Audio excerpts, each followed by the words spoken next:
Novum itu jumlahnya ada 10. Jadi secara rincinya saya bisa novum ke-1 sampai ke-3.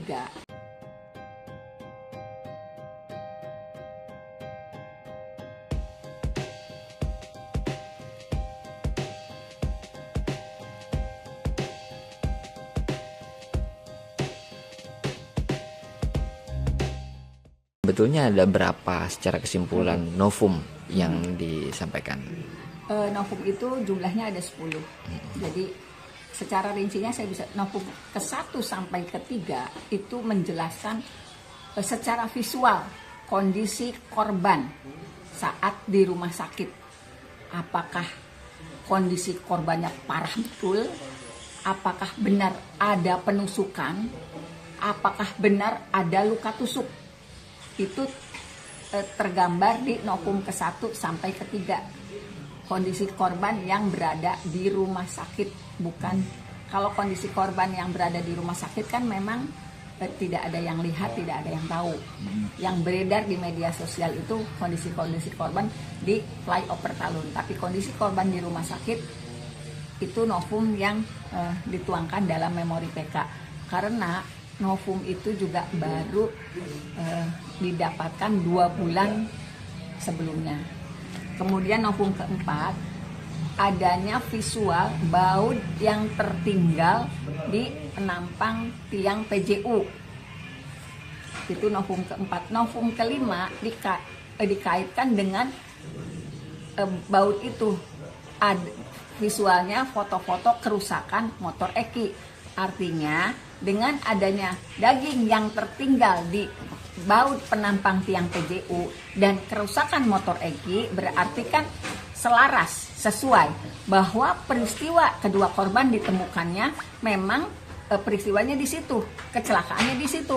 Karena apa? Ada darah di flyover Talun, ada 2 korban, ada daging yang tertinggal di baut tiang PJU, dan dikuatkan juga ada kerusakan motor, ada warna motor yang menempel di median jalan gitu. Kemudian novum ke-4, novum ke-5 itu berkaitan dengan peristiwanya terjadi di situ. Kemudian novum ke-6 adalah beberapa pengakuan, ada Liga Akbar gitu. Pengakuan Liga Akbar. Kemudian novum ke-7 itu file rekaman keterangan Kapolri yang sifatnya kan kita mengunduh, kita serahkan dalam bentuk flash disk. Kemudian juga novum ke-8 file keterangan Bapak Dedi Mulyadi yang berwawancara dengan yang merekonstruksi dan kemudian dituangkan dalam YouTube-nya. Itu file ke-8. File ke-9-nya adanya pengakuan Saka Tatal pada saat live di Rakyat Bersuara di iNews.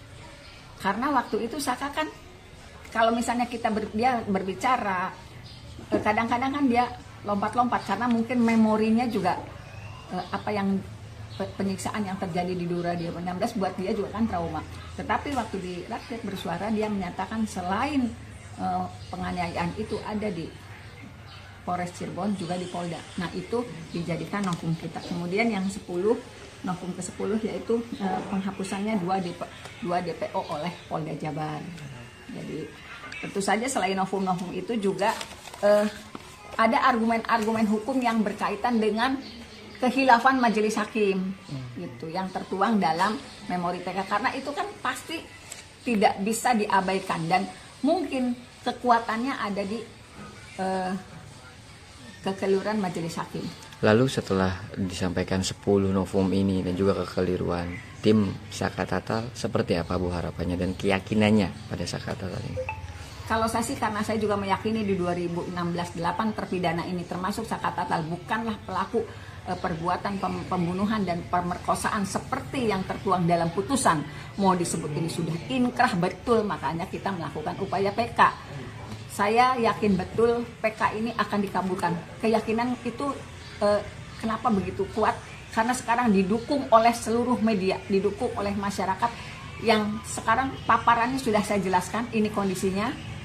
Mereka juga meyakini Kemudian ada juga pencabutan keterangan yang dulu di BAP sesuai BAP sekarang dicabut, termasuk pengakuan Dede kemarin.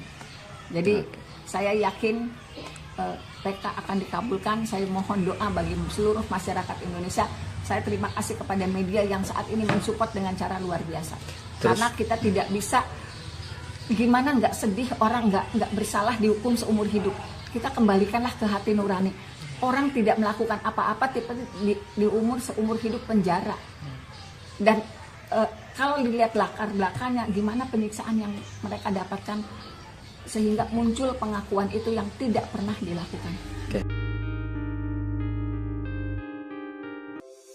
Di antara banyak sumber informasi, kami layak dipercaya karena kami menggali lebih dalam,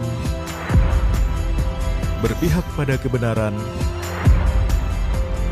berpegang pada data dan fakta, agar layak Anda jadikan referensi. Kompas TV, independen, terpercaya.